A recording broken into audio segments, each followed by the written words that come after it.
Hello everyone, welcome back to the channel. So this is day 2 of unit test number 1 series जो हमने class 11th के accountancy, economics and business studies के लिए बनाई है, जहां पर हम आपको करवा रहे हैं अकाउंटेंसी के पहले 3 चैप्टर्स इन डेप्थ अच्छे से, ताकि आपकी इस सब्जेक्ट की अंडरस्टैंडिंग बहुत अच्छे से बिल्ड हो जाए। इस क्लास में हम लोग करेंगे इंट्रोडक्शन टू अकाउंटिंग का part number 2। Part number 1 already channel पे अपलोड हो गया, जहां पे मैंने इन डिटेल आपको समझाया अकाउंटिंग का मतलब क्या होता है, अकाउंटेंसी और अकाउंटिंग इन दोनों में फर्क क्या है, what are the objectives of accounting, advantages, characteristics, attributes, process of accounting, even कि मैंने आपको वहां पर ब्रांचेस ऑफ अकाउंटिंग भी सिखा दिया था, लिमिटेशंस ऑफ अकाउंटिंग भी हमने करा था। आज हम उसकी कंटिन्यूएशन में बाकी का चैप्टर खत्म करेंगे, जो भी चीजें रह गई हैं वो बहुत अच्छे से हम डिस्कस कर लेंगे।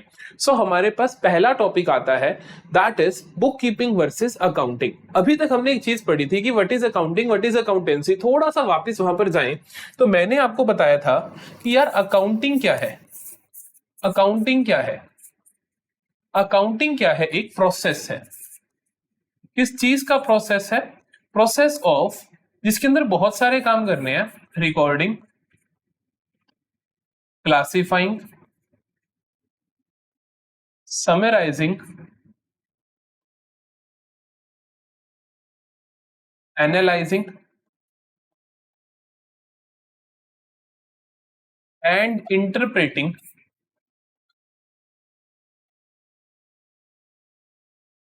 The financial transactions. तो फाइनेंशियल ट्रांजेक्शंस के साथ मेरे को ये सारे काम करने होते हैं, और जो भी रिजल्ट्स आते हैं हम कम्युनिकेट कर देते हैं अपने यूजर्स को। आज हम यूजर्स के बारे में भी बात करेंगे। तो अकाउंटिंग प्रोसेस ये होती है। अकाउंटेंसी क्या था? वो रूल्स एंड रेगुलेशंस जो इस प्रोसेस को एक सही तरीके से समझाते हैं, मतलब कि ये पूरी प्रोसेस करनी है, किन नियमों में बंध के ये काम करना है, आपको क्या रूल्स एंड रेगुलेशंस फॉलो करने हैं, सो दैट सभी लोग सेम तरीके से अपने अकाउंट्स मेंटेन कर रहे हो, अपने खाते मेंटेन कर रहे हो, सो दैट जितनी भी अकाउंटिंग है वो कंपेरेबल हो। हम मिस्टर ए और मिस्टर बी के खातों को कंपेयर कर सकें, उन दोनों को जो खातों को बनाने का तरीका हो दोनों का सिमिलर हो। तो ये होता है अकाउंटेंसी और अकाउंटिंग का बेसिक मीनिंग। आज हम बात करेंगे what is book keeping. Book keeping इससे भी पहले की चीज है कि पहले 2 step basically, that is recording and classifying, इनको हम बोलते हैं बुक कीपिंग। ये बड़ा बेसिक सा काम होता है, कहते हैं ये बुक कीपिंग होता है, इसको हम अलग नाम दे देते हैं बुक कीपिंग। क्यों? क्योंकि ये कोई भी कर सकता है। इसके लिए कोई स्पेसिफिक स्किल सेट की जरूरत नहीं है कि सारी ट्रांजैक्शन लिखनी है, किताब में लिखनी है, फिर उनको क्लासिफाई करना है, वो दूसरी किताब में कर देना है। इसके बाद के जो स्टेप होते हैं, जैसे कि इनसे फाइनल अकाउंट बनाना, समराइज करना, प्रॉफिट लॉस निकालना, एनालिसिस करना, यहां पर स्किल्स की जरूरत पड़ती है। इस पूरे को आप अकाउंटिंग बोलते हो, इन दोनों स्टेप्स को आप क्या बोलते हो? Book keeping. और अकाउंटेंसी क्या बोलते हो? इस सारे काम को करना रूल्स एंड रेगुलेशंस के साथ करना, दैट इज योर अकाउंटेंसी। जल्दी से डिफरेंस देख लेते हैं। आपको कहीं भी रेफरेंस लेने की जरूरत नहीं है, एज इट इज ये पीपीटी आप अच्छे से कर लो। ये बहुत बहुत मेहनत करके बनाई गई पीपीटी है। मैं आपको इसी में से सारा समझाता चला जाऊंगा और आपको कोई प्रॉब्लम नहीं आएगी। तो पहला क्या है, कभी भी आपसे कोई पूछते कि डिफरेंशिएट करो, तो आपके पास बेसिस लिखना बहुत इंपॉर्टेंट है, चाहे आप इकोनॉमिक्स पढ़ रहे हो, चाहे बीएसटी पढ़ रहे हो, चाहे आप अकाउंटेंसी पढ़ रहे हो, ध्यान रखना है। पहला बेसिस मीनिंग मैंने आपको अभी समझाया कि बुक कीपिंग क्या होती है बेटा, कि बुक कीपिंग क्या होती है आपके पास। Book keeping is the process of recording financial transactions in the books of accounts in a systematic manner. इसके अंदर हम सिर्फ और सिर्फ रिकॉर्डिंग की बात करते हैं। एक्चुअली में हम यहाँ पर रिकॉर्डिंग प्लस क्लासिफिकेशन दोनों की बात कर लेते हैं। कुछ किताबें लिखती हैं क्लासिफाइंग आ रहा है, कुछ लिखती है नहीं आ रहा। मेजर काम यहाँ पे रिकॉर्डिंग होता है, कुछ किताबें यहाँ पे क्लासिफाइंग भी लिख देती हैं बीच में, तो वो कोई बड़ी बात नहीं है, आप दोनों में से कुछ भी लिख सकते हो कि रिकॉर्ड करना और क्लासिफाई करना। ठीक है, वहीं पे हम बात करें अकाउंटिंग की डेफिनेशन, हमें बहुत अच्छे से आती है। हमें बहुत अच्छे से आती है कि accounting is a process of summarising, analysing and interpreting the financial information recorded through the bookkeeping. जो बुक कीपिंग में जो भी हुआ उसके बाद की सारी प्रोसेस। आप इसको ऐसे भी लिख सकते हो, accounting is the process of, सारे के सारे रिकॉर्डिंग भी अगर क्लासिफिकेशन को भी आप यहाँ पे ऐड कर सकते हो, is the process of recording, classifying, summarising, analysing and interpreting the financial information. ठीक है, इसके अंदर सारा कुछ आ जाता है। इसके अंदर आता है रिकॉर्डिंग और क्लासिफिकेशन, उसके अंदर सब कुछ आ जाता है। अगला पॉइंट देखते हैं, it is limited to recording of financial transactions, बिल्कुल इसका स्कोप क्या है कि सिर्फ और सिर्फ रिकॉर्ड करना ही हमारा स्कोप है और क्लासिफाई करना। इसके अंदर क्या क्या आता है सब आ जाता है ना, रिकॉर्ड करना, क्लासिफाई करना, समराइज करना, एनालिसिस करना, इंटरप्रेट करना, कम्युनिकेट करना, इसके स्कोप में सब कुछ आ जाता है। कोई आपसे पूछे मीनिंग, फिर स्कोप इसका नैरो स्कोप है, उसका वाइडर स्कोप है, क्योंकि उसमें सब कुछ आ जाता है। फिर हम बात करते हैं स्टेज कि किस स्टेज पे किया जाता है। ये प्राइमरी स्टेज है, क्योंकि सबसे पहले तुम रिकॉर्ड करोगे ना यार ट्रांजैक्शंस को, कि नहीं? पहले तुम उस ट्रांजैक्शन को लिखोगे, फिर उसके बाद बाकी कुछ करोगे, क्लासिफिकेशन, समराइज, एनालिसिस। तो ये क्या है? It is the secondary stage that begins where book keeping end. जब बुक कीपिंग हो जाती है, रिकॉर्डिंग, क्लासिफिकेशन हो जाती है, तब हम इसको शुरू करते हैं। What are the objectives? तो इसका ऑब्जेक्टिव है कि सिस्टमेटिकली आप ट्रांजैक्शंस को लिख लो, कि सिस्टमेटिकली आपने सारी ट्रांजैक्शंस को रिकॉर्ड कर लिया। इसका ऑब्जेक्टिव क्या है कि to ascertain the financial position and result of operations and उनको सबको कम्युनिकेट करना। याद है हमने पढ़ा था what are the objectives of accounting. तो हमने मेन दो ऑब्जेक्टिव पढ़े थे, एक होता है फाइनेंशियल पोजीशन और एक होता है फाइनेंशियल परफॉर्मेंस। अब ये दोनों लिख सकते हो, आप लिखोगे कि फाइनेंशियल परफॉर्मेंस जानना, परफॉर्मेंस का मतलब क्या होता है? प्रॉफिट लॉस जानना, और दूसरा फाइनेंशियल पोजीशन जानना, एक एसेट लायबिलिटी का स्टेटस क्या है, कितनी एसेट है बिजनेस के पास, कितनी लायबिलिटी है बिजनेस के पास। फिर आता है नेचर ऑफ जॉब, कहते हैं कौन सा काम कब करना पड़ता है। बुक कीपिंग रूटीन का काम है, रोज करना पड़ेगा, कि रोज के रोज ट्रांजैक्शंस होती हैं, आपको रोज के रोज उनको नोट डाउन करना पड़ेगा। क्लासीफाई रोज के रोज करना पड़ेगा, पर ये जो है एनालिसिस, ये तो आप साल के एंड में करते हो, समराइजेशन एंड में करते हो, उसको इंटरप्रेट वहां करोगे। तो बेसिकली देखो, वैसे तो कहा जाता है बुक कीपिंग उसके अंदर आता है, लेकिन एज अ बुक कीपिंग हम देखें तो ये रोज करना है, बट इसको आपको एनालिटिकल काम है। ये आप कभी कभी करके भी कर सकते हो, कि बेसिकली आप समराइज कर रहे हो, कि मंथ एंड पे कर लिया, ईयर एंड पे कर लिया, क्वार्टर एंड पे कर लिया, इस तरीके से आप करते हो। परफॉर्मेंस ये क्या बताता है? कहते हैं कि it does not show the financial performance और फाइनेंशियल पोजीशन। ये हमारे को नहीं बताता कि प्रॉफिट लॉस, कुछ नहीं बताता, इसमें हम सिर्फ रिकॉर्ड कर रहे हैं। ये क्लरिकल वर्क है जो कि एक अकाउंटेंट बैठ के बाहर कर रहा है, इससे कोई रिजल्ट नहीं निकल रही, इसका रिजल्ट यहां निकलेगा। तो ये बताता है हमें, it shows the performance, profit loss, financial position, asset liability status. मैंने बताया था ना तुम्हें, परफॉर्मेंस का मतलब प्रॉफिट लॉस और पोजीशन का मतलब एसेट लायबिलिटी का स्टेटस। फिर कहता है what are the level of skills required. इसके अंदर तो बेसिक नॉलेज चाहिए, लिखना ही तो है भाई, लिखना ही तो है। इसके अंदर आपको स्पेशलाइज्ड नॉलेज चाहिए, क्योंकि यहाँ पे आपको एनालिसिस करना है, फाइनली प्रॉफिट लॉस निकाल के बताना है, यहाँ पे आपको रूल्स एंड रेगुलेशंस की भी थोड़ी जानकारी होनी चाहिए। तो अकाउंटिंग क्या है, एक ऐसा ट्रेंड बंदा इसके लिए चाहिए, स्पेशलाइज्ड बंदा इसके अंदर चाहिए। तो ये हो गया मेरे पास differentiate between book keeping and accounting. अगला हम देखते हैं book keeping, accounting and accountancy. Book keeping, accounting and accountancy, इन तीनों में क्या डिफरेंस है? उनके तो तुम्हें पता ही है। सबसे पहला मीनिंग का लिख दिया,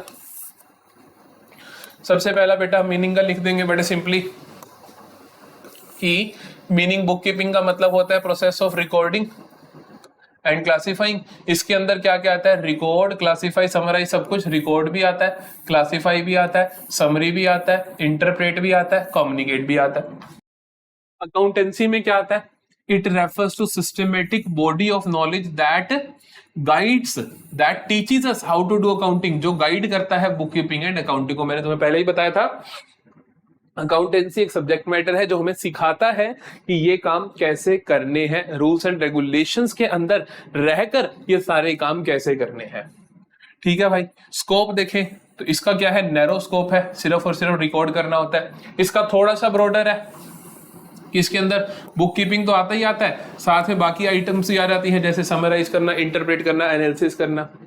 इसके अंदर तो वाइडेस्ट स्कोप है, इसके अंदर ये सारा कुछ तो है ही है भला, इसके अंदर भी ये तो करना ही है, तुम्हें रिकॉर्ड तो करना ही है, क्लासिफाई, समराइज तो करना ही है, लेकिन सब कुछ रूल रेगुलेशंस के हिसाब से करना है। तो ये क्या है? वाइडेस्ट है। इसके अंदर बुक कीपिंग, अकाउंटिंग आती है, साथ ही में प्रिंसिपल, कॉन्सेप्ट, कन्वेंशंस जो इनको गवर्न करते हैं, जो हमें आने चाहिए in order to understand them. ठीक है जी। अगला आता है स्टेज। स्टेज भाई सबसे पहले यही करोगे, इनिशियल स्टेज है, सबसे पहले आप रिकॉर्ड करोगे, ये उसके बाद की स्टेज है। और ये क्या है? Theoretical base. ये कोई ऐसी स्टेज नहीं है कि इनके बाद आएगी, इन दोनों स्टेज के वक्त ये साथ में ही काम आएगी। तो ये क्या है? It is the theoretical base that supports both book keeping and accounting. ये सपोर्टिंग स्टेज है, इसके बिना दोनों ही काम नहीं हो सकते। ऑब्जेक्टिव क्या है? इसका ऑब्जेक्टिव तो है भाई रिकॉर्ड कर लेना सिस्टमेटिकली सब कुछ। इसका ऑब्जेक्टिव क्या है? फाइनेंशियल रिजल्ट मतलब फाइनेंशियल पोजीशन बता देना और फाइनेंशियल परफॉर्मेंस बता देना। फाइनेंशियल पोजीशन बता देना और फाइनेंशियल परफॉर्मेंस बता देना और उनको कम्युनिकेट कर देना। वहीं पे अकाउंटेंसी का क्या ऑब्जेक्टिव है भैया? To provide set of principle and framework so that ये सारे काम अकाउंटिंग और बुक कीपिंग अच्छे से हो सके, रूल्स एंड रेगुलेशंस में रहकर हो सके। समझ आ गया? What is the difference between book keeping, accounting and accountancy? बहुत अच्छे से आपको ये आना चाहिए, ये भी आपको याद होना चाहिए, वो भी याद होना चाहिए, एक एक पॉइंट की क्लैरिटी होनी चाहिए। ये नहीं होता कि 4 नंबर का थ्योरी का क्वेश्चन पेपर में पूछते हैं, कुछ टीचर पूछ भी लेते हैं। वो चाहते क्या हम आपको यहाँ से कि आपको क्लैरिटी हो, बुक कीपिंग का मतलब क्या है, अकाउंटिंग का मतलब क्या है, अकाउंटेंसी का मतलब क्या है। अकाउंटेंसी सबका बाप है भाई, अकाउंटेंसी सबका बाप है, उसके अंदर ये सब तो आता ही आता है और इन सबको गवर्न करने वाले प्रिंसिपल्स, रूल्स एंड रेगुलेशंस वो सब भी आते हैं। ठीक है, अब चलते हैं accounting information. What do we mean by accounting information? Sir accounting information क्या होता है? देखो, अकाउंटिंग इंफॉर्मेशन का मतलब है कि जब तुम अकाउंटिंग कर रहे हो, जब तुम इस प्रोसेस को कर रहे हो जिसके अंदर तुम रिकॉर्ड करते हो, क्लासिफाई करते हो, समराइज करते हो, एनालिसिस करते हो, इंटरप्रेट करते हो, इस पूरी प्रोसेस के अंदर हर स्टेप पे कुछ ना कुछ इंफॉर्मेशन जनरेट होती है। उस इंफॉर्मेशन को हम क्या बोलते हैं? Accounting information. तुमने रिकॉर्ड करी ट्रांजैक्शन, किसी रजिस्टर में करी तो वो एक इंफॉर्मेशन बन गई। तुमने दूसरे रजिस्टर में क्लासिफाई करा तो वहां पे वो रजिस्टर में करा तो वो क्या बन गई? एक इंफॉर्मेशन बन गई। समराइज करा, प्रॉफिट लॉस बनाए, फाइनल अकाउंट्स बनाए, वो भी इंफॉर्मेशन बन गई। तो ये सारी जगह क्या हो रही है? इंफॉर्मेशन जनरेट हो रही है और इस इंफॉर्मेशन को तुम क्या बोलते हो? अकाउंटिंग इंफॉर्मेशन बोलते हो। जल्दी से रीड करते हैं। As an information system, accounting collects financial data, उसको रिकॉर्ड करता है in the books of accounts, उसको क्लासिफाई करता है, उसको समराइज करता है to produce financial information that is communicated। फिर हम वो जो भी रिजल्ट्स आते हैं उन्हें कम्युनिकेट कर देते हैं। कहते हैं accounting begins with the identification of transactions. सबसे पहले हम क्या करते हैं? आइडेंटिफाई करते हैं फाइनेंशियल ट्रांजैक्शंस को, और एंड होता है जब हम फाइनेंशियल स्टेटमेंट बना लेते हैं, मतलब कि फाइनल अकाउंट्स बना लेते हैं जिनमें मेरा प्रॉफिट लॉस और मेरा एसेट लायबिलिटी का स्टेटस पता चलता है। तो प्रॉफिट लॉस हमें जिससे पता चलता है, तो प्रॉफिट लॉस जिससे पता चलता है उसके लिए हम बनाते हैं इनकम स्टेटमेंट। लास्ट में इनकम स्टेटमेंट का नाम आप जनरली जो देखोगे अपनी किताब में वो देखोगे आप प्रॉफिट एंड लॉस अकाउंट। ठीक है बेटा जी, प्रॉफिट एंड लॉस अकाउंट। फिर आप देखते हो P&L, आपने देखा प्रॉफिट लॉस निकालोगे, फिर आप बनाते हो जो एसेट लायबिलिटी का स्टेटस। मैंने तुम्हें बोला था फाइनेंशियल पोजीशन कि कितनी तुम्हारे पास एसेट है, कितनी लायबिलिटी। अगला लेक्चर इसी का आएगा। पूरे लेक्चर में मैं एसेट लायबिलिटी के बारे में बात करूंगा, इन डिटेल तुम्हें एक एक चीज समझा दूंगा, what is asset, what is liability, कभी नहीं बोलोगे। तो एसेट लायबिलिटी जो होता है ये हमें बताती है बैलेंस शीट। ये कौन बताती है हमें? Balance sheet. इसे हम बोलते हैं बैलेंस शीट। ठीक है, ये जो हमें फाइनेंशियल पोजीशन बताती है, ये हम सीखेंगे आखिरी चैप्टर में जाके सीखेंगे, और थोड़ा बहुत बैलेंस शीट तो हम वहां भी सीखेंगे, अकाउंटिंग इक्वेशन चैप्टर नंबर 5 में भी सीखेंगे। सो अभी तक आपको थोड़ी थोड़ी चीजें समझ आ गई होंगी। कहते हैं each step in the process of accounting generates कुछ इंफॉर्मेशन, और उस generation of information is not the end of in itself. कहता है कि ये जो जनरेट हो रही है इंफॉर्मेशन ये खुद एंड नहीं होता, इसकी हेल्प होती है। It is way to facilitate the communication of information to users of accounting information. की जो इंफॉर्मेशन होती है इसको आप फिर कम्युनिकेट करते हो अपने यूजर्स को। सो this is basically accounting information. समझ आई? आगे चलते हैं। What are the types of accounting information? Basically 3 major type of accounting information हम पढ़ते हैं। ये नहीं कि अकाउंटिंग इन्फॉर्मेशन 3 ही होती है, बहुत सारी होती है। तुमने रिकॉर्ड करा तो उसके बाद जो रिकॉर्ड करते हो जनरल में वो भी अकाउंटिंग इन्फॉर्मेशन है। उसके बाद तुमने क्लासिफाई करा लेजर में, वो भी अकाउंटिंग इन्फॉर्मेशन है। लेकिन फाइनल जब खाते बनते हैं तब 3 अकाउंटिंग इन्फॉर्मेशन हमें देखने को मिलती है। जब फाइनल खाते बनते हैं वो 3 अकाउंटिंग इन्फॉर्मेशन देखने को मिलती है अपने को, वो तीनों के बारे में हम बात करेंगे। ठीक है, जब फाइनल खाते बने तब जो अकाउंटिंग इन्फॉर्मेशन देखने को मिलती है वही हमारे टाइप्स ऑफ अकाउंटिंग इन्फॉर्मेशन है। पढ़े पहला, अब तुम इस टर्म को बहुत अच्छे से जानते हो ना, इंफॉर्मेशन ऑन फाइनेंशियल पोजीशन। मतलब पता है ना फाइनेंशियल परफॉर्मेंस का मतलब क्या होता है? इंफॉर्मेशन अबाउट फाइनेंशियल परफॉर्मेंस का मतलब क्या होता है कि आपको पता चलेगा प्रॉफिट लॉस के बारे में, आपके बिजनेस में प्रॉफिट हो रहा है या लॉस हो रहा है। दूसरी इंफॉर्मेशन मैंने लिखी यहां पर, information about financial position. Information about financial position बोलोगे तो नहीं ना, पोजीशन का मतलब क्या होता है? पोजीशन का मतलब होता है सर कितनी एसेट है, कितनी लायबिलिटी है। मोटे मोटे तौर पे एसेट का मतलब तुम्हारे पास कितना सामान है पड़ा, लायबिलिटी का मतलब तुम्हारी कितनी देनदारी है, तुम्हारी कितनी ऑब्लिगेशंस टू पे है। और तीसरी इंफॉर्मेशन ऑन कैश फ्लो, इसके अंदर हम बात करते हैं कि हमारे बिजनेस में कितना कैश आ रहा है, कितना कैश जा रहा है, कैश का फ्लो कैसा है। ठीक है, इसमें हम बात करते हैं मेरे पास कितना कैश आ रहा है और कितना कैश जा रहा है। ठीक है जी, so this is my cash flow. अब जल्दी से हम रीड कर देंगे करके, अच्छे से समझते हैं क्या कहानी हो रही है। It shows how much profit or loss in the business earned during the particular period। ये बताते हैं कि कितना प्रॉफिट या लॉस बिजनेस को हुआ एक पीरियड के अंदर। एग्जांपल के तौर पे नेट प्रॉफिट ऑफ 2 लाख जो तुम्हें P&L अकाउंट में दिख रहा है वो क्या है? तुम्हारा प्रॉफिट है ना। फाइनेंशियल परफॉर्मेंस मैंने तुम्हें बताया अभी कि फाइनेंशियल परफॉर्मेंस जानने के लिए बेटा जी अपने को चाहिए P&L अकाउंट, है ना। तो ये P&L अकाउंट हमें फाइनेंशियल परफॉर्मेंस बताता है। दूसरा है financial position. It shows what the business owns, business के पास क्या है पड़ा, and what the business owes, business की क्या ऑब्लिगेशन है, कितना पैसा बाजार में देना है on a specific date. Example, balance sheet बता रही है कि 10 लाख है एसेट में और 4 लाख है लायबिलिटी में, कि 10 लाख तो मेरे पास एसेट है, 10 लाख का सामान बिजनेस ओन करता है और 4 लाख की उसकी लायबिलिटी है कि 4 लाख रुपए उसने देने हैं किसी के। ठीक है जी। कैश फ्लोज में क्या होता है? It presents cash received and cash paid during the period under 3 तरीके की एक्टिविटीज हम पढ़ते हैं। ये अभी आपको इसकी इंफॉर्मेशन लेने की ज्यादा जरूरत नहीं है क्योंकि क्लास 12 में आप ये पढ़ते हो। कैश फ्लो स्टेटमेंट पूरी वो यही बताएगी आपको।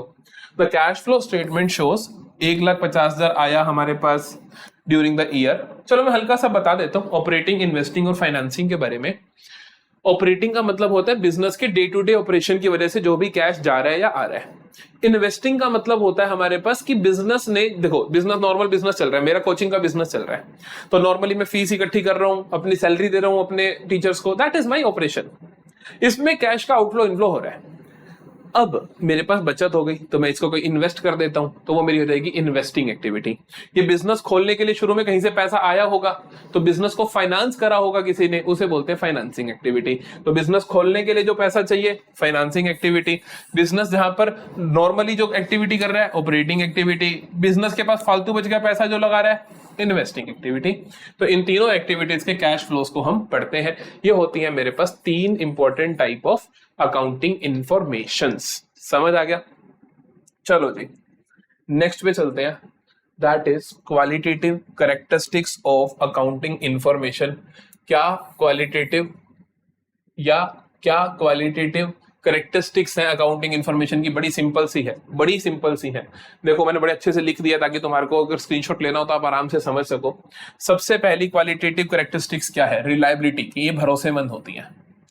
Information is reliable when it is based on verifiable documents and free from biasness. तो बेसिकली कहता है कि जो अकाउंटिंग की क्वालिटेटिव कैरेक्टरिस्टिक्स क्या है, क्वांटिटेटिव नहीं कि पैसा पूछा, ये कहता है कि किससे भरोसेमंद है। ये कहता है हम इस पे रिलायबिलिटी है, हम इस पे ना भरोसा कर सकते हैं। क्यों भला?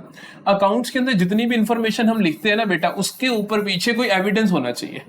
जैसे मैं अकाउंटेंट हूं तो मेरे पास अगर मैं लिखता हूं कि यार मैंने आज कोचिंग से 5,000 रुपए का खर्चा हुआ, कोई मेरे से 5,000 ले गया मेरे से, तो मैं उसे कहूंगा बिल लाके दे, तो इनवॉइस लगेगा। तो बेसिकली यहां पर क्या हुआ?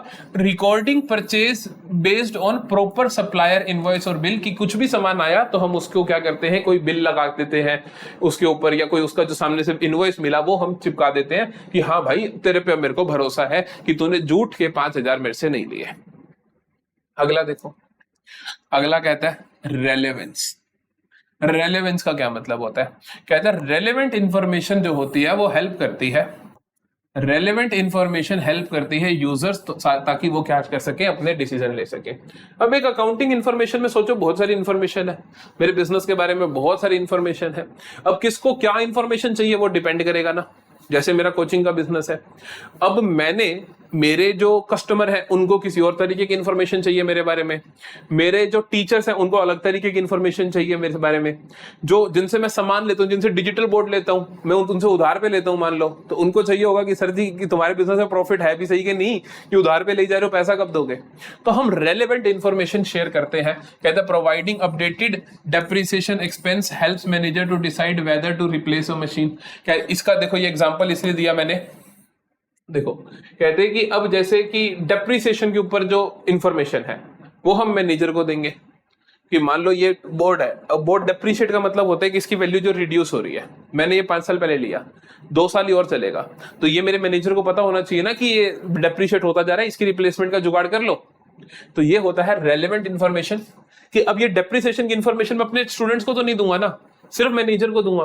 तो रेलेवेंट इंफॉर्मेशन क्या करता है, यूजर्स की हेल्प करता है कि वो इंपॉर्टेंट डिसीजन ले सके। अब हर यूजर की अपनी अपनी रेलेवेंसी के हिसाब से इंफॉर्मेशन होती है। अगला देखो कंपेरेबिलिटी कि कंपेयर कैसे कर सकते हो। कहता है accounting data should be comparable over time और बिटवीन द बिजनेसेस। कहते हैं कि अकाउंटिंग इंफॉर्मेशन, जैसे मैंने आपको सबसे पहले बोला था, अकाउंटेंसी का मोटिव यही होता है कि हम बिजनेसेस को कंपेयर कर सके, वो सिमिलर मेथड पे उन्होंने अपने पैसे का हिसाब किताब रखा हो। तो comparability is characteristics of accounting, ये इसकी खूबी है कि हम कंपेयर कर सके। इसीलिए हम करते क्या है, कुछ देखो अकाउंटेंसी में ना कुछ कामों को करने के लिए डिफरेंट तरीके होते हैं। जैसे कोई भी काम है, जैसे मैंने एग्जांपल में लिखा डेप्रिसिएशन, जैसे डेप्रिसिएशन को लगाने के 4 मेथड है, चारों मेथड से अलग अलग वैल्यू आती है। या मैं कहूं कि मेरे को वैल्यूएशन करनी है, जैसे मैं अपनी बोर्ड अपनी संपत्ति दिखाऊंगा ना विद्यम की, अब इसकी वैल्यू क्या दिखाऊं, इसकी वैल्यू निकालने के 4 तरीके हैं।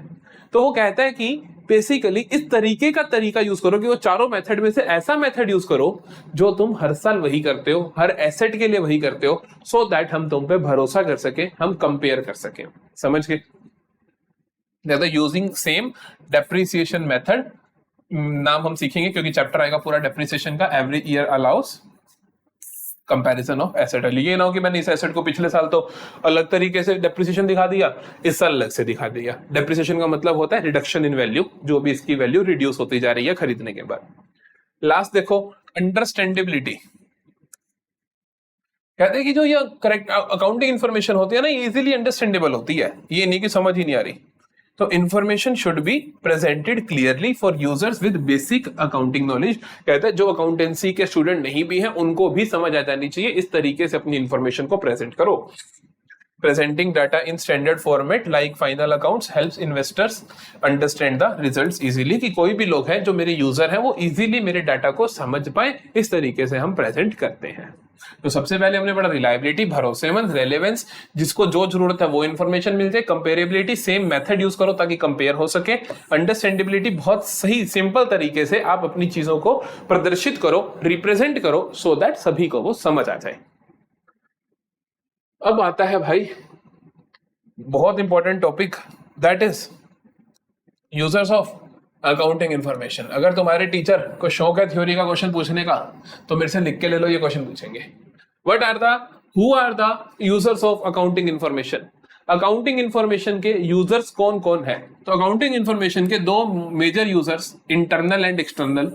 इंटरनल का मतलब होता है बेटा आंतरिक लोग जो डायरेक्टली बिजनेस से रिश्ता रखते हैं, जो बिजनेस के अंदर के लोग हैं। एक्सटर्नल का मतलब है जो बाहर से रिश्ता रखते हैं, उनका कोई अंदर सहयोग नहीं है, मतलब वो उसके मालिक नहीं है कुल मिला के, तो वो होते हैं जी बाहर के लोग। इंटरनल यूजर्स में हम 2 मुख्य तौर पर यूजर पढ़ते हैं। पहला यूजर हम पढ़ते हैं मालिक, ओनर, एंटरप्रेन्योर, इन्वेस्टर्स। ठीक है जी, ये होते हैं बिजनेस के मालिक। ये लोग क्या करेंगे? अब देखो आपको हर एक का यूज केस पता होना चाहिए। इनका यूजेज क्या होगा? इनका यूजेज होगा कि यार हमारा बिजनेस बढ़िया चल रहा है कि नहीं चल रहा। अगर बढ़िया नहीं चल रहा तो हम इसको छोड़ दें क्या, यार क्या ही फायदा इस बिजनेस को रखने का। अगर बढ़िया चल रहा है तो और पैसा इन्वेस्ट कर दें क्या। तो ओनर्स का काम क्या होता है कि जज करना कि हमारा जो बिजनेस है, ये अकाउंटिंग इन्फॉर्मेशन, इनका जो सारा कुछ ही काम क्या है, ये तो सारा कुछ ही जज करेंगे। मालिक क्या करेगा? तुम्हारे पापा की दुकान है तो तुम्हारे पापा को है ना हर चीज की इंपॉर्टेंस, छोटी छोटी चीज की इंपॉर्टेंस है ना, कि यार कहाँ खर्चा हो रहा है, कहाँ से पैसा आ रहा है, कैसे मैं बढ़ा सकता हूँ, कैसे मैं कम कर सकता हूँ, ये सब। मैनेजर का क्या काम है? मैनेजमेंट जो होती है देखो बड़े बड़े बिजनेसेस में मैनेजमेंट अलग होती है, मालिक अलग होते हैं। जैसे रिलायंस इंडस्ट्री में मालिक अलग है, मैनेजमेंट अलग बैठी है। तो मैनेजमेंट क्या यूसेज करती है, वो देखती है कि फाइनेंशियल इंफॉर्मेशन के बेसिस पे वो डिसीजन मेकिंग करती है। वो क्या करती है, decision making on basis of financial information, कि जो भी उसको इंफॉर्मेशन मिली उसके बेसिस पे वो क्या करेगी, डिसीजन मेकिंग करेगी। So as to make the efficient, कि काम उनका एफिशिएंट हो जाए, वर्क प्रोसेसेस इफेक्टिव हो जाए, कॉस्ट बचा सके, वो सब कुछ ये सब काम कर सके। कि वो कोई भी चीज उनको लगता है, जैसे कि ये यही बात थी कि कोई मेरी एसेट है वो डेप्रिशिएट हो रही है, तो उस पर डिसीजन लेना कि अरे भैया ये 2 साल बाद खत्म हो जाएगी, इसके लिए पैसा अरेंज करो। तो वो सब काम मैनेजमेंट करती है इस इंफॉर्मेशन का यूज करके। अब मैं बात करता हूं तुम्हारे साथ एक्सटर्नल यूजर में मैंने लिखा पोटेंशियल शेयर होल्डर्स, आपकी किताब में लिखा होगा पोटेंशियल इन्वेस्टर्स। यार पोटेंशियल का मतलब होता है कि जो हो सकता है, पोटेंशियल का मतलब जो हो सकता है। मैं जैसे तुम्हें बोलूं कि you are potential board topper, कि तुम कल को बोर्ड टॉपर हो सकते हो, ये क्या बोल दिया सर। तो पोटेंशियल का मतलब जो हो सकता है। पोटेंशियल इन्वेस्टर का मतलब जो ऐसा बंदा जो कल को तुम्हारे बिजनेस में इन्वेस्ट कर सकता है। तो वो क्या करेगा, वो देखेगा तुम्हारे बिजनेस के बारे में, उसको कैसी अकाउंटिंग इंफॉर्मेशन चाहिए होगी, उसको चाहिए वो देखेगा कि बिजनेस की प्रॉफिटेबिलिटी कैसे है, कि बिजनेस प्रॉफिटेबल है कि नहीं, है ना। प्रॉफिटेबिलिटी, भाई स्पेलिंग सही लिखो, प्रॉफिटेबिलिटी। रिटर्न ऑन इन्वेस्टमेंट कैसा है, कि अगर हम इसमें पैसा लगाए तो इसमें इन्वेस्टमेंट में रिटर्न कैसा आएगा, है ना। वो ऐसी बातें देखेगा। कि पोटेंशियल शेयर होल्डर देखना चाहता है कि अगर कोई बंदा पैसा, पोटेंशियल शेयर होल्डर का मतलब जो आज तुम्हारे बिजनेस में इन्वेस्ट नहीं कर रखा जिसने, जो कल को करना चाहेगा, तो वो क्या देखना चाहेगा कि तुम्हारा प्रॉफिट कैसा है, तुम्हारा रिटर्न ऑन इन्वेस्टमेंट कैसा है, वो देखेगा। इसी तरीके से क्रेडिटर्स एंड सप्लायर्स का क्या इंटरेस्ट होता है, जिन्होंने तुम्हारे को उधार पे सामान बेचा। कि मेरी जूतों की दुकान है, जो मेरा सप्लायर है वो मेरे को 2-2 लाख का उधारी पे सामान देता है, वो क्या देखना चाहेगा मेरी फाइनेंशियल स्टेटमेंट से, वो देखना चाहेगा कि मेरा सोल्वेंसी कैसी है। सोल्वेंसी बोले तो मैं कितने, सोल्वेंसी का मतलब होता है बेटा कि मैं कितना सोल्वेंट हूं, मैं कितना टाइम पे पेमेंट्स कर देता हूं लोगों की, वो मेरा देखना चाहेगा। प्रॉफिट्स, मेरे प्रॉफिट्स कितने हैं, क्या वाकई मेरे पास इतने प्रॉफिट्स हैं कि मैं पेमेंट कर पाऊं। मेरी सेल्स कितनी है, क्या मेरा माल बिकता भी है कि नहीं बिकता, तो वो ये सारी इंफॉर्मेशन देखना चाहेगा। गवर्नमेंट और टैक्स अथॉरिटी क्या करेगी, गवर्नमेंट और टैक्स अथॉरिटी कहेगी सर जी अपनी दिखाइए बुक्स ऑफ अकाउंट्स, छापा मार दिया हमने, आप अपनी बुक्स ऑफ अकाउंट्स दिखाइए और बताइए क्या आपने सारे सही रूल्स एंड रेगुलेशंस फॉलो करे हैं कि नहीं करे। हमारी वो ऑडिटर की रिपोर्ट देख सकते हैं कि ऑडिटर्स रिपोर्ट क्या है, ऑडिटर ने सही से चेक करा कि नहीं करा। गवर्नमेंट को फर्क पड़ता है, गवर्नमेंट देखना चाहता है क्या सही से रूल्स एंड रेगुलेशंस का यूजेज किया गया कि नहीं किया गया, कि सही से तुमने रूल्स एंड रेगुलेशंस का फॉलो किया कि नहीं किया। फिर आता है बैंक्स एंड फाइनेंशियल इंस्टीट्यूशंस। अब बैंक्स एंड फाइनेंशियल इंस्टीट्यूशन क्यों देखते हैं, क्योंकि भैया बिजनेस जब लोन लेने जाता है तो वो इन्हीं के पास जाएगा। तो ये कहते हैं कि जी लोन लेने आए, लोन की फाइल लगती है, आपने सुना होगी लोन चाहिए तो लोन की फाइल लगानी पड़ती है। उस फाइल में बहुत कुछ बताना पड़ता है, आपके बिजनेस की सेल कितनी है, आपकी आईटीआर कितनी है, आप कितना प्रॉफिट कमा रहे हो, आपको कितना लॉस हो रहा है, कितना पुराना बिजनेस है, ब्ला ब्ला ब्ला। तो ये सारी इंफॉर्मेशन उनको चाहिए, तो वो क्या करते हैं, ये सारी इंफॉर्मेशन देखते हैं कि आपका फिर से प्रॉफिटेबिलिटी कैसी है। वो आपका देखेंगे कि यार आपके पास कितनी एसेट्स हैं, क्योंकि मॉर्गेज भी तो करोगे ना कुछ, अगर लोन लोगे तो कितना आपके पास कैश फ्लो है, कि क्या कैश होता है आपके पास पेमेंट करने के लिए कि नहीं। इस तरीके से वो सब चीजें देखते हैं। एम्प्लॉय का क्या काम है भाई, एम्प्लॉय, अब सोचो आपने देखा होगा अभी थोड़े टाइम पहले, जैसे कि यार कोई भी कंपनी है अगर वो डूबने की ओर जाती है, जैसे बायजूस का एग्जांपल ले लेते हैं। अब कोई भी कंपनी है अगर वो लगता है कि डूबने की ओर जा रही है, कि मतलब उसके पास पैसा नहीं है या वो अब पेमेंट नहीं कर पाएगी, तो ऑटोमेटिकली इंप्लॉय उसको छोड़ना शुरू कर देते हैं। है ना, कि जैसे एम्प्लॉय को अंदर खुद ही डर आता है। जैसे ट्विटर का देखा था आपने कि ट्विटर में एलोन मस्क ने बहुत सारे एम्प्लॉय हटाए, बाकियों के मन में भी डर आ गया ना। तो एम्प्लॉय देखना चाहता है अपने बिजनेस की फाइनेंशियल स्टेटमेंट, उसकी प्रॉफिटेबिलिटी, सो दैट वो अंदाजा लगा पाए कि क्या मेरा बिजनेस सस्टेनेबल है, क्या वो चल भी पाएगा आगे के नहीं, वो मेरी सैलरीज दे पाएगा कि नहीं, या मेरे को स्विच कर लेना चाहिए, मेरे को दूसरी जॉब पे चले जाना चाहिए। तो उसका भी इंटरेस्ट है, क्या मेरी पेमेंट मिल पाएगी या नहीं। रिसर्चर्स, अरे रिसर्चर्स बोले तो मीडिया चैनल्स या यूट्यूबर्स, आपने यूट्यूब पे देखा होगा बहुत सारे लोग रिसर्च कर करके कंटेंट बनाते हैं कि पीडब्ल्यू कैसा चल रहा है, पार्ले जी कैसा चल रहा है, उन सब की रिपोर्टें दिखाते हैं आपको। बड़े बड़े चैनल है, जैसे थिंक स्कूल एक चैनल है बहुत ही अच्छा, जो आपको बताता है बिजनेस रिलेटेड सारी चीजें। तो भाई वो जो एनालिसिस कर रही है, वो जो रिसर्चेस कर रही है, वो इन्हीं फाइनेंशियल स्टेटमेंट के बेसिस पे तो है। उनका पर्पस हो सकता है एजुकेशनल पर्पसेस के लिए, कि लोगों को दिखा सके देखो बिजनेस कैसे चलते हैं, पर्पस हो सकता है एजुकेशनल। ठीक है, तो ये सारे हो गए हमारे यूजर्स ऑफ अकाउंटिंग इंफॉर्मेशन। अब चलते हैं हम लास्ट चीज पे, that is systems of accounting. ये टॉपिक यहां पे मेरे को थोड़ा लगता है कि ये टॉपिक ना यहां होना नहीं चाहिए था, बट ठीक है कोई बात नहीं, ऐसी कोई बड़ी बात नहीं कि टॉपिक बिल्कुल ही नहीं हो सकता। हम आपको अच्छे से मतलब समझा देते हैं what are the systems of accounting. ये जो मैंने एक्सप्लेनेशन लिखी है बहुत ध्यान से रीड करना, बहुत सिंपल भाषा में लिखा हुआ है। इसका मतलब बुक में थोड़ा सा डिफिकल्ट लेवल है, तो इसीलिए मैंने थोड़ा अच्छे से लिख दिया यहाँ पर। क्या कहता है, दो सिस्टम ऑफ अकाउंटिंग होते हैं हमारे पास। एक होता है बेटा डबल एंट्री, एक होता है डबल एंट्री सिस्टम, और दूसरा होता है मेरे पास सिंगल एंट्री सिस्टम। देखो ये जो डबल एंट्री सिस्टम है और सिंगल एंट्री सिस्टम है, नाम से समझ आता है कि उसके अंदर कुछ डबल हो रहा है, इसके अंदर कुछ सिंगल हो रहा है ना। उसके अंदर कोई डबल है, 2 एंट्री हो रही है, इसके अंदर सिंगल एंट्री हो रही है। एक्चुअली में क्या होता है कि जो बिजनेस होते हैं ना, देखो छोटे लेवल का बिजनेस है तो वो सिंगल एंट्री सिस्टम से काम चला लेता है, जैसे ही बड़ा होता है वो डबल एंट्री सिस्टम करता है। इसका मतलब ये होता है कि हर चीज के 2 एस्पेक्ट लिखे जा रहे हैं कि नहीं लिखे जा रहे। बड़े सिंपल से एग्जांपल से समझना, मैं आपको बोलता हूं मान लो कि जैसे मैंने क्या करा, कोई खर्चा किया, मैंने अपने कोचिंग पे बैठकर मैंने क्या किया, फूड मंगवाया ₹500 का, है ना।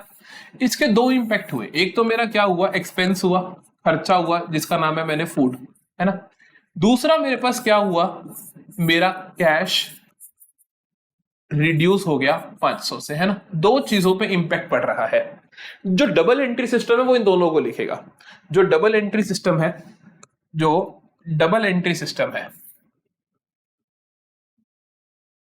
और जो सिंगल एंट्री सिस्टम है, जो डबल एंट्री सिस्टम है ना, वो दोनों को लिखेगा। वो कहेगा कि एक फूड नाम का खाता बनाओ, फूड के नाम से एक अकाउंट बनाओ, और एक बनाओ तुम कैश के नाम से अकाउंट।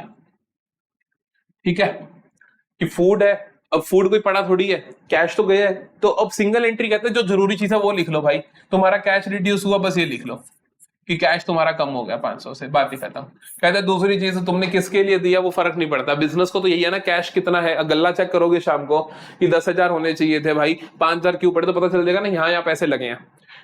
इसके अंदर दोनों चीजें हम लिखते हैं कि कहां जा रहा है। इसके अंदर फायदा ये होता है, ये ना साइंटिफिक होता है भाई, साइंटिफिक होता है। इसके अंदर क्रॉस चेकिंग हो जाती है, इसके अंदर क्रॉस चेकिंग नहीं होती, क्योंकि हमें याद ही नहीं रहता हमने किस चीज के लिए खर्चा किया था। एक्चुअली में तो देखो, एक्चुअली में प्रॉफिट लॉस देखोगे तो ये भी सही बताएगा, ये भी सही बताएगा कि मान लो मेरे पास गल्ले में पैसे पड़े थे 8,000, 500 रुपए का खर्चा हो गया, लास्ट में पड़े 7,500, वो तो इसके खाते के हिसाब से भी 7,500 पड़े हैं। पर ये मेरे को ना बाद में कई सारी इंफॉर्मेशन देगा कि तुम्हारा हर महीने फूड पे कितना लगता है, तुम्हारा हर महीने तेल पे कितना लगता है, तुम्हारा हर महीने क्या कहते हैं स्टेशनरी पे कितना लगता है, हर चीज डिटेल में बता देगा। तो ये साइंटिफिक है, ये कम साइंटिफिक है, ये लेस साइंटिफिक है। और ये छोटे बिजनेसेस के लिए ये बेटर है, स्मॉल बिजनेस के लिए ये बेटर है बेटा। क्यों भला? क्योंकि भाई स्मॉल बिजनेस को इतनी सारी चीजें जान के करना क्या है, और ये सब करने के लिए एक्सपर्ट चाहिए, उसकी अलग से पैसा लगेगा, तो इसीलिए वो ये काम कर लेता है। ठीक है, जल्दी से देखते हैं क्या लिखा। कहता है in the double entry system every transaction is recorded in 2 accounts. हर चीज 2 जगह जाती है। फॉर एग्जांपल, अगर हम कुछ बाय समथिंग कुछ खरीदते हैं, जैसे हमने फूड खरीदा, हम रिकॉर्ड करते हैं व्हाट वी गॉट, कि हमें क्या मिला, and also how we paid, हमने किस तरीके से पेमेंट करी, जैसे मैंने कैश में करी। This method helps in keeping a complete and proper record of all business activity. इससे क्या आता है, हर चीज का प्रॉपर रिकॉर्ड आता है। इट इज वाइडली यूज्ड, काफी ज्यादा यूज की जाती है, because it shows clear picture of profit and loss and financial position of the business. Businesses that want correct and complete accounting always follow this system. ठीक है, अब देखते हैं सिंगल एंट्री सिस्टम के बारे में मैंने क्या लिखा। The single entry system is a very simple way of recording. बहुत simple है। Only the most important transactions are recorded. In this, we usually record just the cash transaction. सिर्फ और सिर्फ कैश के बारे में बात करते हैं, या फिर हमने किसी से उधार पे सामान खरीदा बेचा। मान लो मैं कहता हूं कि मैं यार फूड लेकर आया, ये फूड लेकर आया मैं रामू काका से, ठीक है, 500 का, और मैं उधार पे ले आया, क्रेडिट पे ले आया। फिर मैं क्या करूंगा, इस ट्रांजैक्शन को ना पता है कहां लिखूंगा, सिंगल एंट्री सिस्टम में एक ही जगह पे लिखूंगा, सिर्फ रामू काका के नाम से खाता बना दूंगा और उसमें लिख दूंगा कि फला तारीख को 500 रुपए का भोजन आया था यहां से, बस। ठीक है, लेकिन अगर डबल एंट्री तो फूड का अलग खाता बनेगा, रामू काका का अलग खाता बनेगा। समझ गए ना। तो यहाँ पे क्या कह रहा है भाई, कह रहा है कि सिर्फ cash transactions and details of people, वो लोग whom we owe money, जिनको हमने पैसा देना है, और who owe us money, जिन्होंने हमें पैसा देना है, जैसे कि उधार की transactions. It does not record all the details like double entry system, so we do not get the full picture of profits or financial position. It is mostly used by small shopkeepers or businesses that don't have much knowledge of accounting. ये वो लोग use करते हैं जिनको ज्यादा knowledge नहीं होती और जिनको एक्चुअली में जरूरत भी नहीं होती, बिल्कुल स्मॉल शॉपकीपर है। जैसे चाय का ठेला है, अरे भाई वो ये क्या करेगा, वो क्या, इसको करने के लिए बुक्स ऑफ अकाउंटेंट बिठाना पड़ेगा। चाय का ठेला खुद की दिहाड़ी निकालेगा कि अकाउंटेंट की दिहाड़ी निकालेगा, वो ये काम करेगा। समझ गए, वो कॉपी बना रखी होती है ना कि इस दुकान पे इतना माल गया, इस पे इतना गया, इस पे इतना गया। दैट इज चाय वाला, that is single entry system. हम पढ़ेंगे, हम दोनों पढ़ेंगे, तो जितना भी हम बेसिक पढ़ते रहेंगे पूरी क्लास 11 में, वो डबल एंट्री सिस्टम के अकॉर्डिंग फाइनल अकाउंट्स भी इसके बनाने सीखेंगे। लेकिन लास्ट चैप्टर आएगा इसका, जिसके अंदर हम फाइनल अकाउंट इसके बनाने भी सीख जाएंगे। सो दैट्स इट, तो दोनों चीजें हो जाएंगी। तो यहाँ पे हमारा चैप्टर नंबर 1 खत्म होता है। चैप्टर नंबर 1 खत्म होता है। आई होप आपको लेक्चर पसंद आया होगा। अच्छे से इस लेक्चर के नोट्स बना लो। कोई भी प्रॉब्लम है तो आप टेक्स्ट कर सकते हो हमारे को यहाँ पर अपने कमेंट सेक्शन में। आप टेलीग्राम डिस्कशन ग्रुप से जुड़ सकते हो, वहां पे हमसे बात कर सकते हो। और अगर चैनल पसंद आ रहा है तो प्लीज पूरी सीरीज फॉलो करना, अपने दोस्तों के साथ शेयर कर दो, लाइक कर दो वीडियो को, चैनल को सब्सक्राइब कर लो। मिलेंगे अगली वीडियो बेसिक अकाउंटिंग टर्म्स के साथ कल शाम को 7 बजे, सॉरी कल शाम को 4 बजे, क्योंकि 4 बजे होती है हमारी अकाउंट्स की वीडियो और 7 बजे आती है हमारी बिजनेस और इकोनॉमिक्स की वीडियो ऑल्टरनेट डेज पे। सो ऑल द बेस्ट, अच्छे से अपनी प्रिपरेशन करो, एंजॉय करो अपनी अकाउंटेंसी की जर्नी को हमारे साथ। और कोई भी प्रॉब्लम आ रही है तो आप हमारे साथ डिस्कस कर सकते हो।